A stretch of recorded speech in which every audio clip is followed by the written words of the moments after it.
sabe o que é reforma protestante? Você sabe por que aconteceu a reforma protestante? Se sua resposta é não para alguma dessas perguntas, se liga no canal. Dia 31 de outubro de 2017, aniversário de 500 anos da Reforma Protestante. E a reforma foi basicamente um racha que aconteceu na Igreja Católica no século XVI. Bom, para falar da Reforma Protestante, a gente precisa falar um pouco do que aconteceu antes da Reforma. O que todos nós sabemos da vinda de Cristo, da morte, da ressurreição, os 12 apóstolos saindo, espalhando a palavra, pregando, surgimento da igreja primitiva, e a partir daí a fé cristã começou a crescer bastante para a Europa.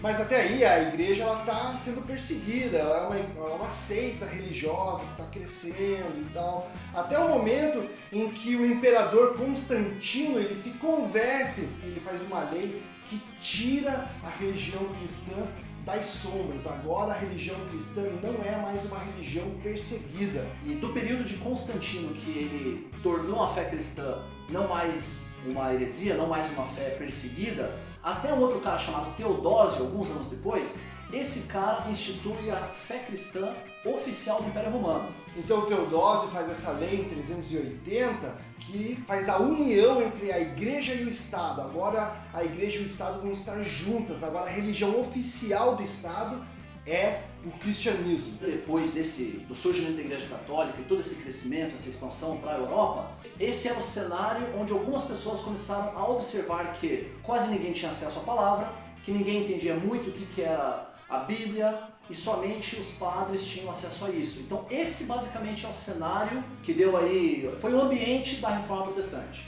Uma coisa legal de falar também é que Igreja Católica significa Igreja Universal. Era a Igreja cristã, tá? Era a única Igreja Universal do Reino de Deus.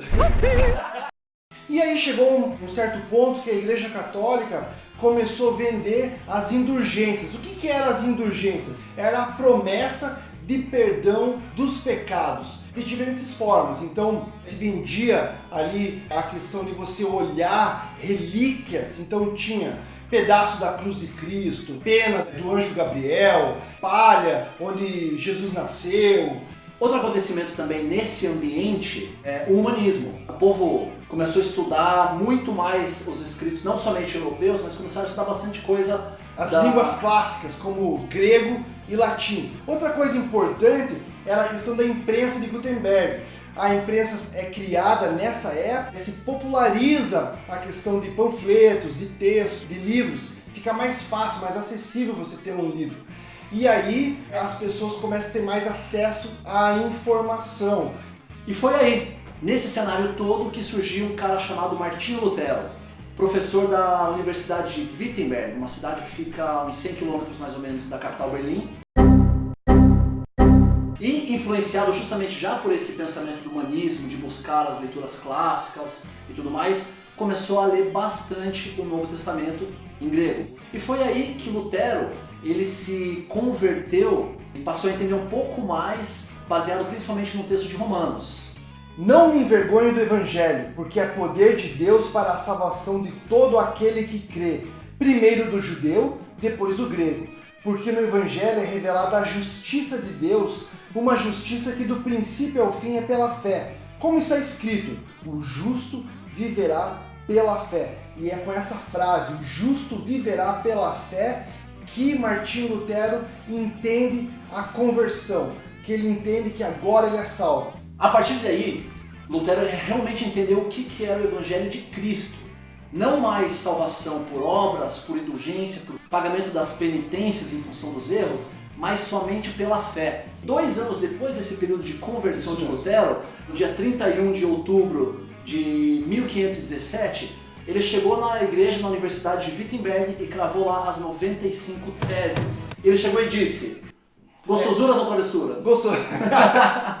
Então, por quê? Porque a questão das indulgências está chegando ali no território da Alemanha, onde que ele mora, onde que ele dá as aulas em Wittenberg, e aí ele discorda das indulgências e aí escreve essas 95 teses, coloca lá na porta e chama a comunidade do clero, a comunidade eclesiástica para discutir esse assunto. Isso é importante dizer. A intenção de Lutero nunca, em momento algum, foi a divisão da igreja, foi sair. A pira dele, a intenção dele era discutir. Então era chamar toda a igreja, todos os padres, toda a galera, sentar e conversar sobre isso. Ó, galera, isso aqui que a gente está lendo na Bíblia está um pouco diferente das práticas que a gente está tendo nesse momento. Depois que Lutero escreve essas 95 teses, essas teses chegam na mão do Papa, e aí o Papa dá uma ordem para Lutero vir até Roma, discutir essa questão com ele, para ele se retratar daquilo que ele tinha escrito. Então Lutero falou,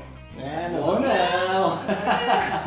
E aí ele tinha um cara, que era o príncipe da Saxônia. O Frederico da Saxônia, ele aconselha Lutero a não ir para Roma, e aí consegue proteger ele também de ameaças de morte. E por não ter ido até Roma se retratar e tudo mais, em 1520 o Papa mesmo, ele decreta a excomunhão de Lutero.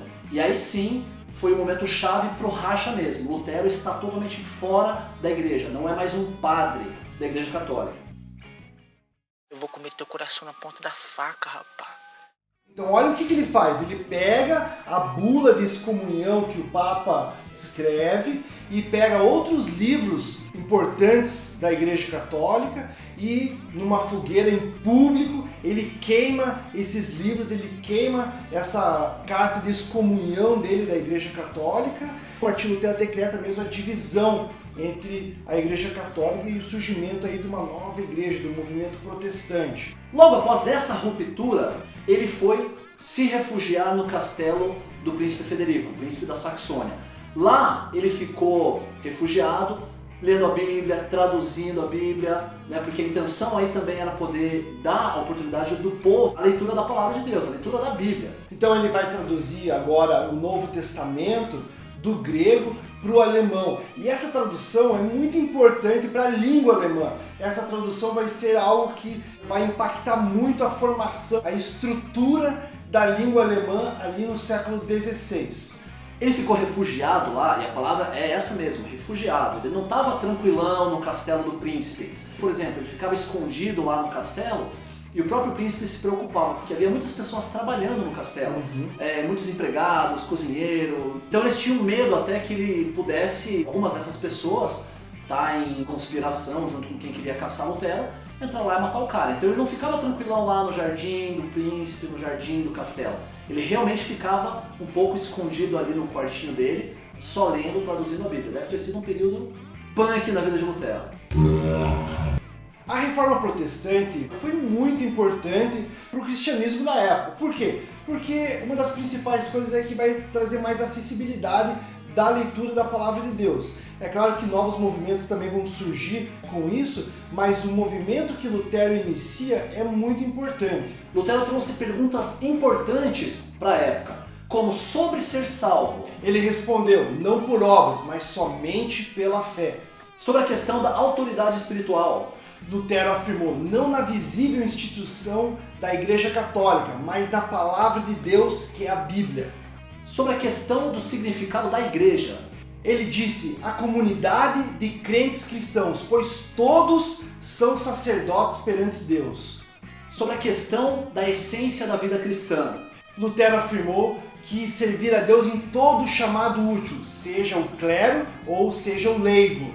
Lutero foi um reformador muito importante, mas ele não trouxe todas as questões novas para a sua época. Já tinham outras pessoas, outros cristãos, séculos passados, que já tentaram reformar, não dividir, reformar a Igreja Católica, a Igreja Cristã.